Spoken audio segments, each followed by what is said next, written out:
101.5 FM proudly presents The Community Kitchen with Annette Long. And welcome to Community Kitchen. It really feels like spring out there. We've got little tiny buds on all of our trees, and it really is the time for thinking about gardening and thinking about all those wonderful things that come with spring. This morning we're going to start our show talking to Felicity Smith. Now, she's local. You know her. I'm sure you do. Her and Tony have been in business for some time. But she's taken another dimension on her life. So welcome, Felicity. Thanks, Annette. It's really great to be here. So tell us, what have you been doing? Well, I have just completed a degree in health science, which majors in nutrition.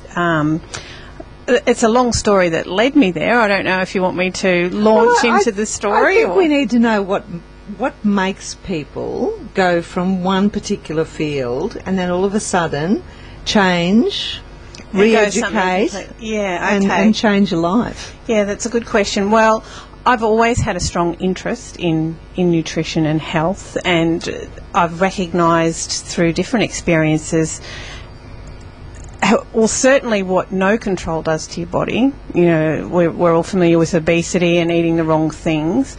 So I've had that as in my head, a strong interest in health and nutrition. And I guess working in the finance industry over the last 11 years, I've seen people come through wanting to focus on their financial future, going to huge lengths to organise investment properties or their first home or their 10th home or whatever it is, and working really hard towards achieving those goals.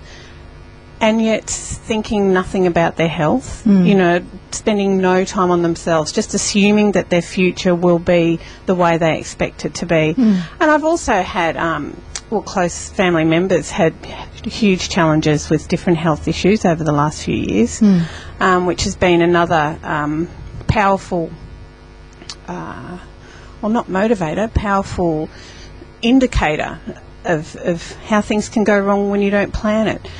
And I don't think there's any insurance policy that we can take out. You know, we can get a home and take an insurance policy out on that, and covers you. And if it burns down, whatever, exactly, you know, someone else will sort it out.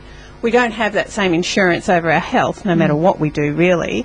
But we can certainly be very mindful and make a lot of proactive decisions to hugely reduce our risks and improve our outlook and our health future, so that when you do finally, you know, get that holiday or that house or whatever it is, you've got the health to enjoy it. Amazing. I bought a health Beauty and Soul from the Sunday Mail. Yeah. Diets to ease stress, improve your heart, boost your energy, prevent diabetes. Seriously, there is so much out there. And one week I should be eating kale, the next week I should be eating peanuts, and the next week, you know, I shouldn't be eating these at all. It is really like a little time bomb walk, isn't it? It's a minefield out there. I actually read that article on Sunday, and actually if you take those diets to pieces, they're all very similar, just with different headings. I guess, you know, it's easy to say, look, let's just have the half the plate of vegetables, the quarter with the carbs and the quarter with the protein, and that's the end of the story. It's not hard. And indeed that's a great place to start. There's absolutely nothing wrong with that. When you get down deeper than that, though, for people that are, for example, overweight or have low thyroid or high blood pressure or cholesterol issues or joint pain. High stress levels. High stress levels is a critical one. So each of us has our own little presentation package, which is our body. And each of our bodies are different from everybody else's, with their own weaknesses, I guess, and strengths. So a general diet is going to be fine, generally. Well, when you say a general diet, I mean, a lot of people even get confused about that. I remember reading this article, and we've talked about it here on the show. When you're shopping, stay to the outer skirts of your supermarket, because you're going to get rid of most of the contaminants, and I say contaminants because absolutely. some of the things you are not sure what is in a packet. And some of the things, really, if I had to shop and look at every ingredient, I would be there for days. Absolutely. And it's too confusing. It's too hard. You've got, if you're a mummy with 3 little kids shopping, I don't know how they're supposed to be able to shop with ease when you've got so many conflicting ideas. So when you think about that easy diet, what is it? What is it? Isn't easy. And do you know, I was just looking at this book that you've got here about simple living or down to earth, and it isn't simple anymore. Our eating should be simple, but it's not anymore, because largely our control of what we eat has been given over to massive companies and massive production, whether it's vegetable production or manufactured, refined food, all that sort of thing. So our control has been lost in that sense, because it is up to us what we go and buy and how much we read labels and how much we understand what we're reading and what concoction all those different preservatives and additives and chemicals. That stuff. I can read it, someone can tell me, I feel like I'm being bombarded with all this information, which you just think, do I really need to have all of this? I'd love to be able to walk in there and go, well, it says no additives, and I want no additives. That's right, but there's and then that's where the marketing comes in, where they can get around and call things organic, for example, because there's different interpretations of what organic means. So if you actually want organic food, you need to look for the certified organic symbol, and then you can have confidence. My son and I saw organic honey for sale the other day, and honey is pure. But how can you stop a bee from going to a flower that's got spray on it? It's just silly. I guess that's a really good point. And how can you be confident that something is organic if it's certified organic? And obviously there's open for flaws. But I think there's a lot more control over it than over something with less control. And honey is a really interesting example, because it is a natural product and you can't really go too wrong with honey. But I guess that in saying that, some of the commercial honeys are heated before they're jarred, so that can destroy a lot of the health. I tell you, it's a minefield out there. It is a minefield, and I think you can get too bogged down in it as well, and it can, just. So did you find that when you were studying, it was just like, how am I going to just deal with this? Absolutely. Look, I've packed so much information in my head over the last few years. It's incredible. I'll need a little bit of time to unravel it all, because it's not only the complexities of food manufacture and all of that, but it's the complexities of our own bodies and the pathways that we're supporting through our nutrition is what we're trying to target. So if we're after good health and we have a specific issue, and we could be here for weeks talking about different problems that people experience and the physiological processes that are going on to promote those problems, and what we can do through what we eat to resolve them, or certainly make a difference in their progress. So yes, I have. It's a massive, confusing mess. But if we can bring it back down to the individual, I guess, and talk about, okay, actually, we'll go back to your mum with the little kids. Now, you'd have to ask, have the children got behavioural issues? Is there allergies or asthma? Is there stuff going on, or is everybody, in good health, and we're just after? My view is, if you're not targeting a specific condition, for example, asthma, because that requires more levels of certain things than others, but if everybody's in general good health, my advice is to steer clear of refined foods, largely anything in a packet, which does place a lot more demand on your time. That's right. It can, and yet once you're in the habit of it, anything is a habit, and once that's what you're doing, you don't actually think about it. Maybe you're going to have lentils tomorrow, so it becomes quite automatic to rinse them and soak them in the fridge tonight and then boil them for 10 minutes tomorrow, and they're cooked. It's just a matter of knowing that and having the confidence to do that, and being willing to try something new that perhaps you haven't thought about before.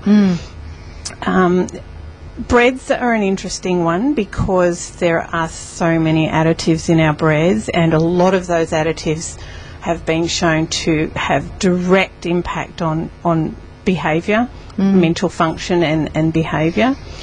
I think that's one of the biggest things that I find so difficult to accept, is that something as basic as our flour could be so destroyed that for someone who just wants a good loaf of bread, it's very hard to find. It is. They are out there, and they usually cost quite a bit more, which is another issue. You know, everybody's on a budget, and it is an issue, and I think it really is about simplifying what we eat.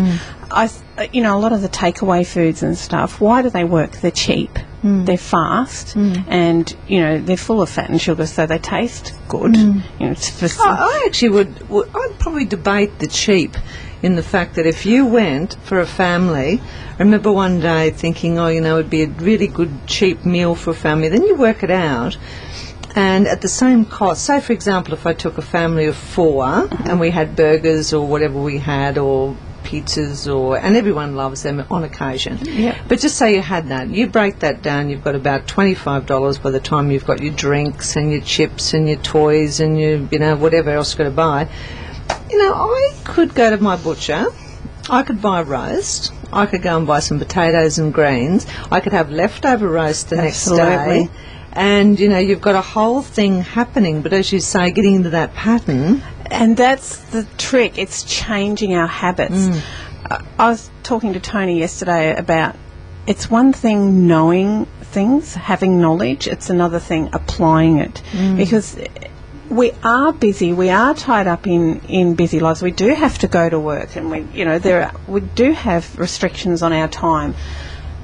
But it's surprising how much time we have to watch TV or be on the computer or, you know, go on Facebook. So it's a matter of, yes, we do have very busy lives, but if we actually break down our time and think about what we actually, if you kept a time diary, you know, I did this many hours of sleep and I did this much hours of travel, and I spent this time at work, and I spent, you know, this much time watching TV or whatever, you'd probably find that you actually do have time. It's just a matter of readjusting it. And again, I think that unless you're really motivated, that's hard to do on your own. So I think that's where it can be helpful to have a plan. And I guess I'm coming right back to, you know, the work and the time and the effort spent that people plan to have an investment home. Or I'm coming back to the finance example again, because that's what I've been so involved with over all these years. And I think that's great. That's how they achieve what they want to achieve. So for us, if we want to eat simply and have the time to prepare our food and know what's going into our children's mouths, it's a matter of actually planning that out. And once you're in the swing of it, it becomes part of your life, and you can't understand why you never did that in the first place. It's a bit like people, again, with a budget. Once they've allocated that money on a regular basis out of their wage, suddenly they don't even think about it anymore. It's over there, you know, and that's done, and everything just flows into place. So if say you've started your practice now, if I come to your practice, what do we go through? Well, usually I would come to you with a problem.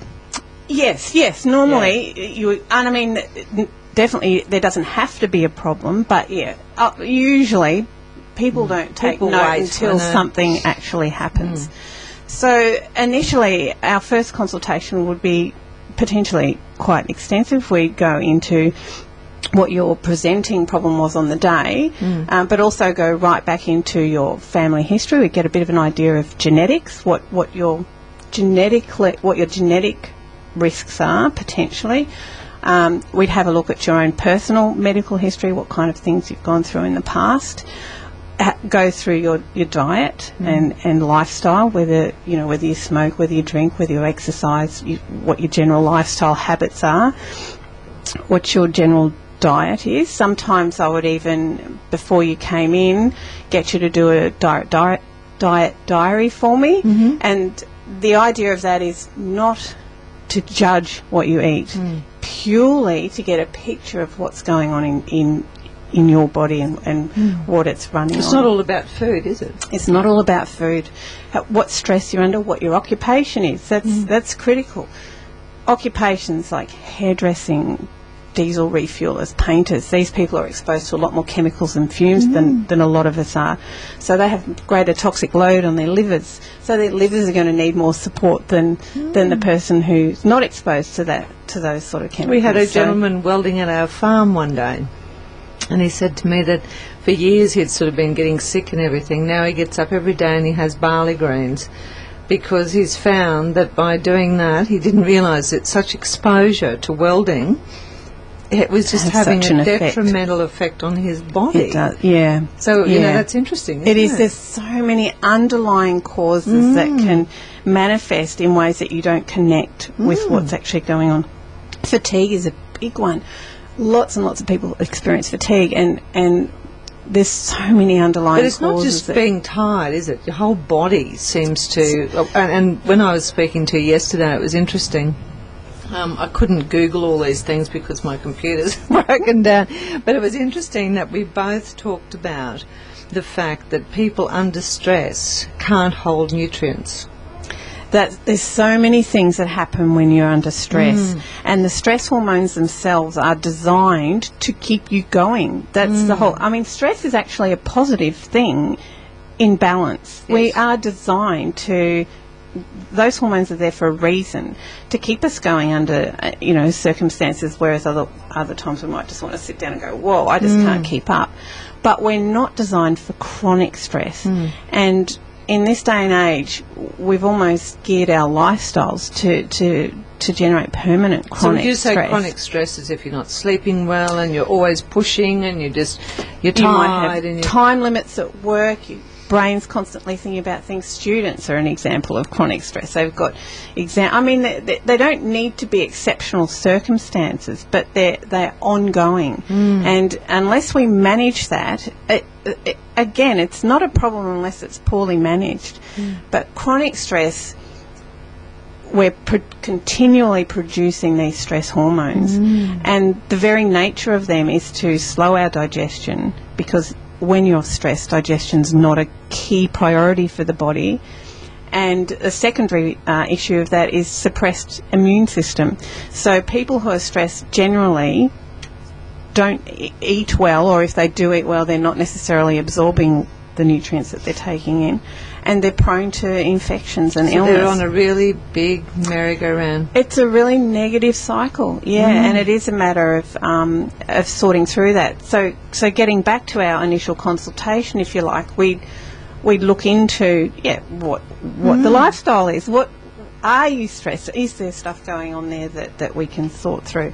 We'd look at diet. We'd go through your body systems, the digestion, nervous system, immunity, and when I say go through them, ask questions that are going to bring up information that will highlight how those how your nervous system's functioning. For example, sleep's a good indicator of that.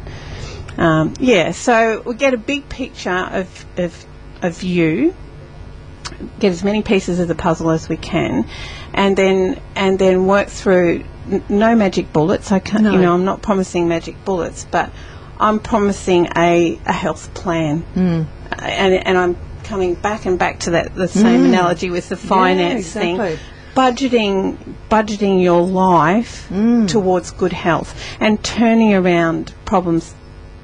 Again, no guarantees, but quite potentially turning around a pathway that you may be headed down, bringing you back from that and actually giving you far better quality of life. But you've met those people that, and you've probably met more than I have, but you talk to someone and you'll go, something's happened with you, and they'll go, yes, but, we lost 30 kilos, or we did this, or we've stopped eating this, or we don't do this anymore. In your whole life, you can just see that these people have changed their lives around. And I think it's interesting because it might be one aspect that's actually been the key for them.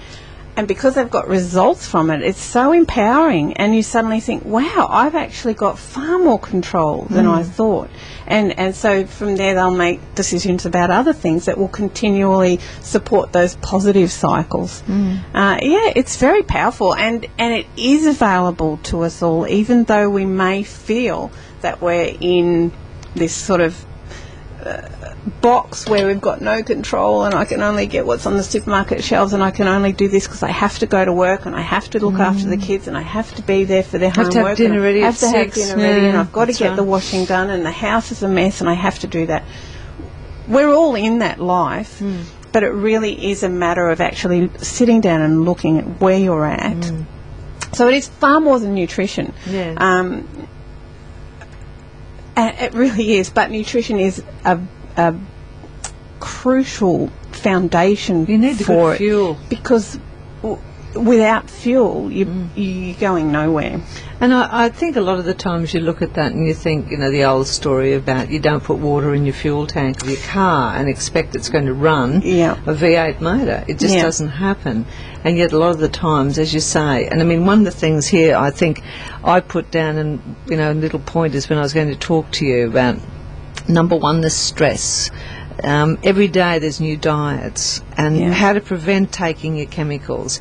Everyone's so busy and so tired, and the expectation.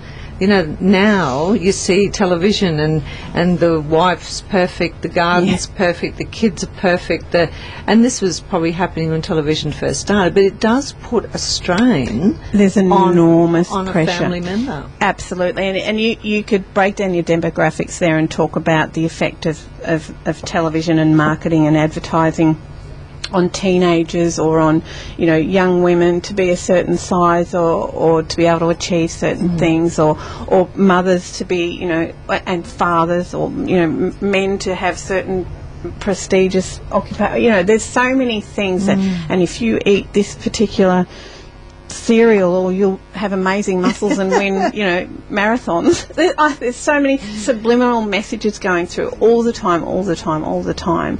And it's interesting that a lot of us spend so much time on our external body. You know, we'll go to the hairdresser, get our hair coloured, get our nails done. Men spend a lot of time shaving. You know, I don't know if that's a fair comparison, but I'll throw it in there. They do. But our clothes, we'll spend money on our clothes, and also glasses, we'll pick just the right frame so that it suits us. You're right, aren't you? All of these things, we'll spend money on our external appearance. What are we doing for our insides? And it's not just nutrition, it is life management, because body, mind and soul, it's a holistic thing. So what's going on in your head is going to be impacting on you, on physically as well as emotionally, and same, what happens physically can affect your head. And I can give you examples. Let's take a teenager with acne. Now, that's a skin condition, seemingly. Let's just call it a skin condition for the sake of today. The teenager is very conscious of how they look and how their skin is. So that impacts on how they relate to their peers, whether or not they actually go out to social functions. They'll feel too embarrassed, or, you know, and so gradually that impacts on their psyche and on their social interactions. So a skin condition can, and, you know, in worst case scenarios, that can lead to depression. Yes. So it's not an unreasonable train, and in fact it's not a rare one. So there's one example of how the physical can impact on the mental, and again the mental can impact on the physical. So these are all the things that you look at in your practice. Yeah, take like so, and I, you know, each person is completely different, and there's so many conditions. You know, like IBS, irritable bowel syndrome, for example. That's how common is that, and how much does that impact on people's lives? But I think the interesting thing, and you know, about all of this, is the fact that a lot of the times, if people just take medication just to stop the symptoms, and so therefore your body over years and years and years, if they've been dealing with it, just finally says one day, that's it, I've had enough of this, I'm not going to fight it anymore. It's interesting. I'm not anti-medication at all, but medications are also a reflection of our lifestyle because we are busy. We want a quick fix. It's you can compare it to the fast food. A coffee. Yeah. But it gives us a quick fix. Medications long term, for example, a lot of people are on medication for reflux. Lots of people, or for high cholesterol. Lots of people on medication for that. Blood pressure. There's lots of medications out there, which again, trust me, if you've got high blood pressure, you need to be on medication because you don't want high blood pressure. What I'm saying is, if you came to see me and well, whether you're on the medication or not, but if we can target you beforehand, even better, because you can do a lot to maintain blood pressure through lifestyle and diet. If you are on medication, my aim is to work in with your doctor. So to actually be, we're not competitors here, we're part of a health team. Yes. So we're working together for your health. So to if we're going to stick with the blood pressure example, to support, my role I would see would be to support you through lifestyle and nutritional treatments to bring you down, and that would include supplementation, working in with your doctor and he being aware of what I'm doing, and as time goes, if it works well enough, he might be able to reduce the medication that you're on. So there's no guarantees of that, but all I'm saying is that you can have a lot more control over it. So and how do probably people feel actually better. find you?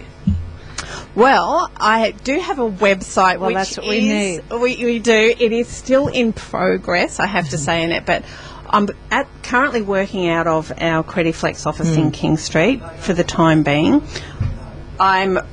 I'm actually running a seminar on Monday night. It's at the Hub. It's just for an hour, 7 o'clock till 8 o'clock on the ground floor, in the lower ground floor.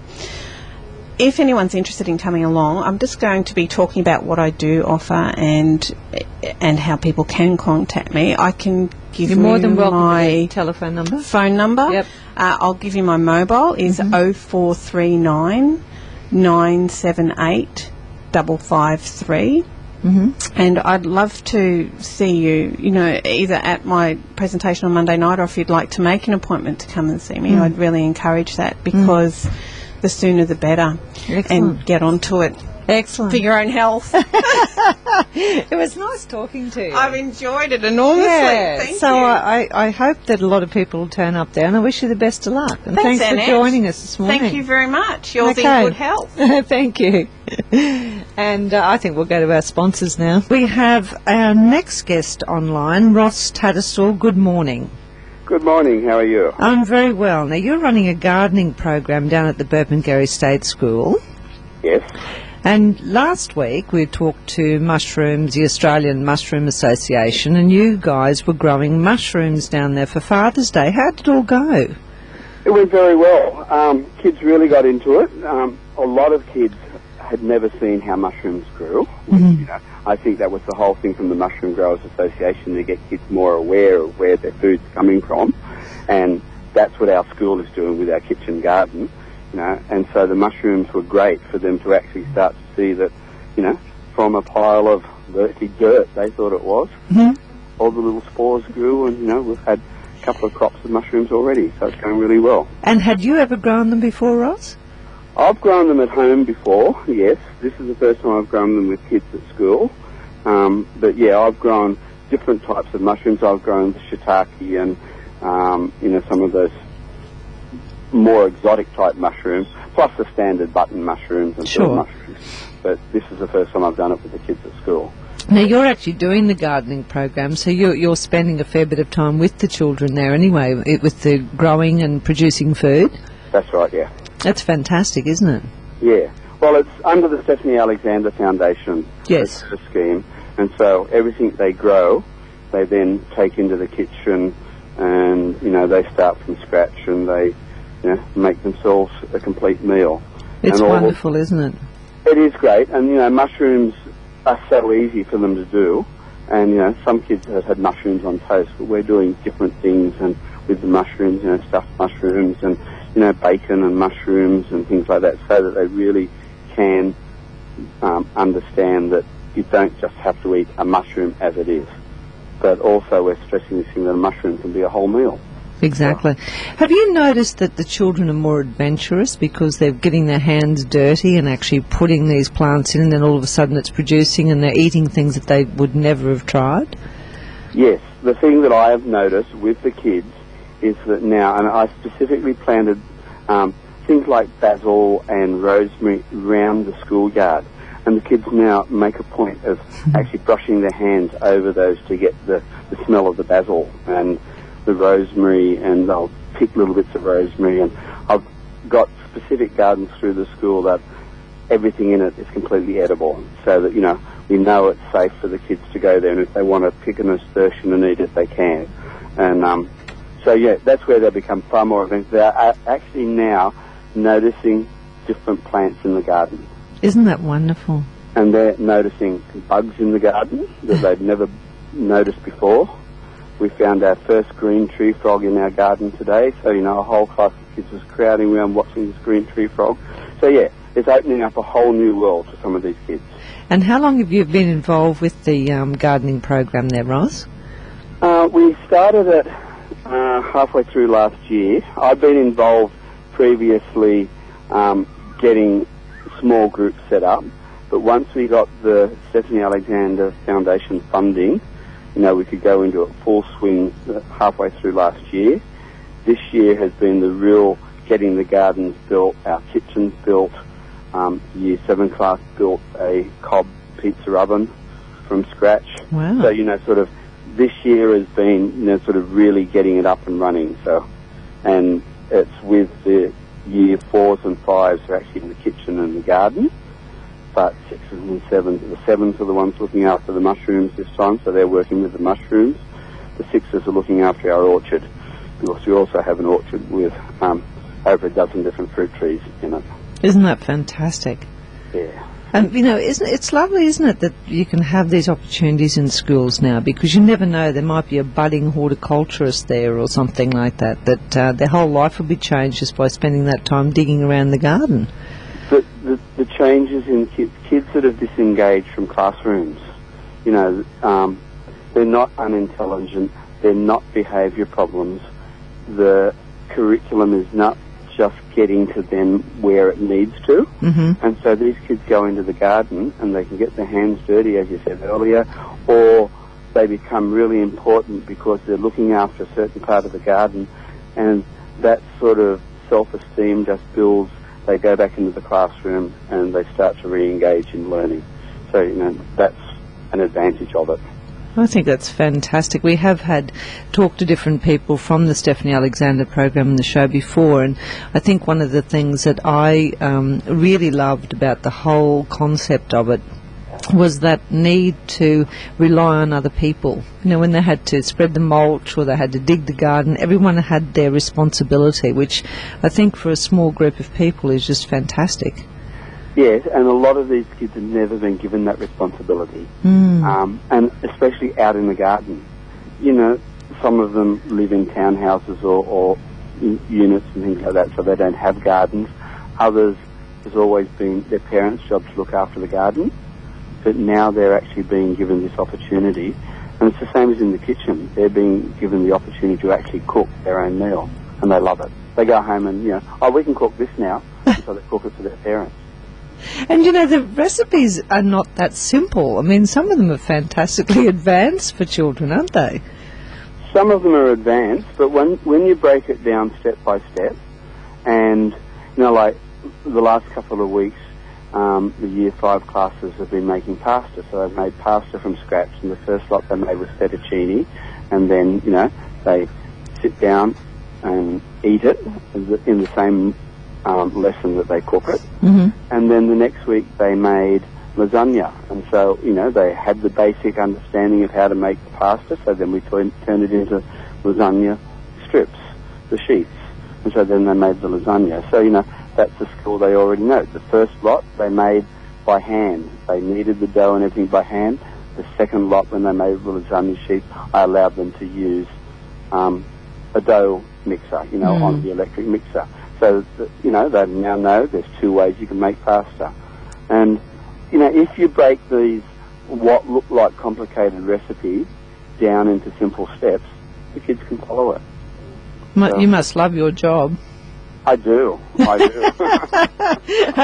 think that really, if you're for me personally, if I was a teacher, that would be the ultimate, to be able to work in the garden and be with the children and doing food. It just sounds such a nice way to spend a day.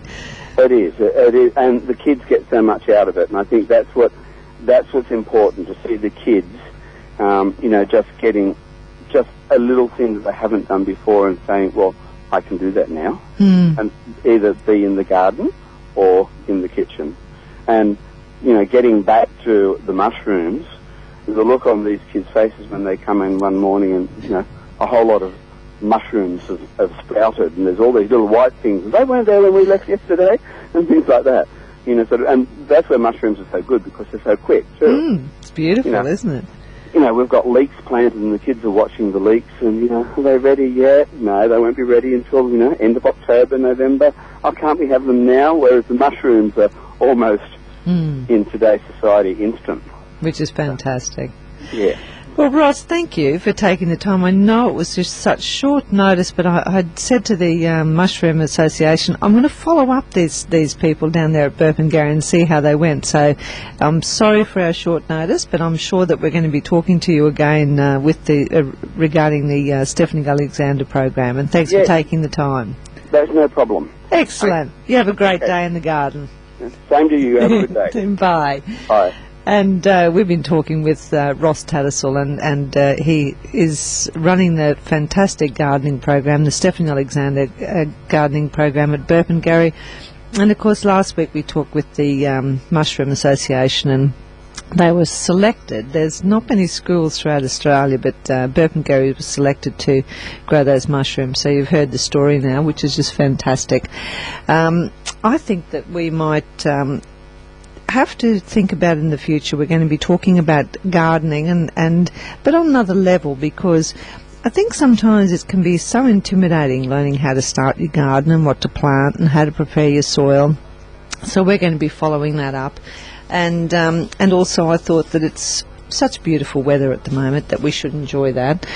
I've been sharing different recipes with you over time, and last week, or the week before, we talked about making your own condensed milk. You know, you can use it for doing your different pies. You can make your ice cream with it. And this morning I thought I would share this really cheap and easy biscuit recipe with you. It makes 70 to 80 biscuits. Now, when I say that to you, you don't have to cook them all at once. You've seen them in the supermarket. They're in long tubes, they're frozen. Make this dough up, freeze it, and then you can actually take out a tube of dough. No hassle, make one big batch, and it uses only 4 ingredients, but you can convert this different dough into jam drops, lemon biscuits, chopped chip, whatever you want. And I'm taking it from the Down to Earth book, because there's so many great ideas in here. And once again, I say to you don't have to own a book. Go to the library, which is a beautiful experience. But I thought this was such a good thing. We're using 500 grams of butter, a cup of sugar, 1 can of condensed milk, which is 395, or you use your homemade condensed milk that we talked about, and 5 cups of self-raising flour. You're baking that at 180 degrees when you do bake it, but you're only creaming your butter and sugar, adding your condensed milk, and mix well. Add all your flavourings, and then spoon in the flour, stir in the flour, and roll that into about the size of a walnut, and flatten out and cook for 10 minutes.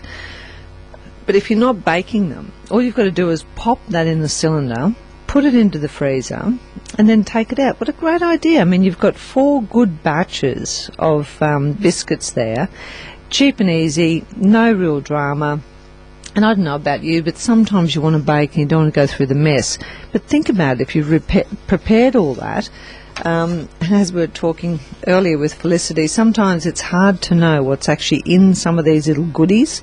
So there you have it, guys. You can make your own, which is just so easy. And I think it's the way of being prepared that you can actually start to cut down on having all those different preservatives. If you've got children for school and they are allowed to take a bicky, how much better knowing that what you're putting in their lunchbox is what you've created along with a bit of fruit, and it's just so easy and so pleasurable for them.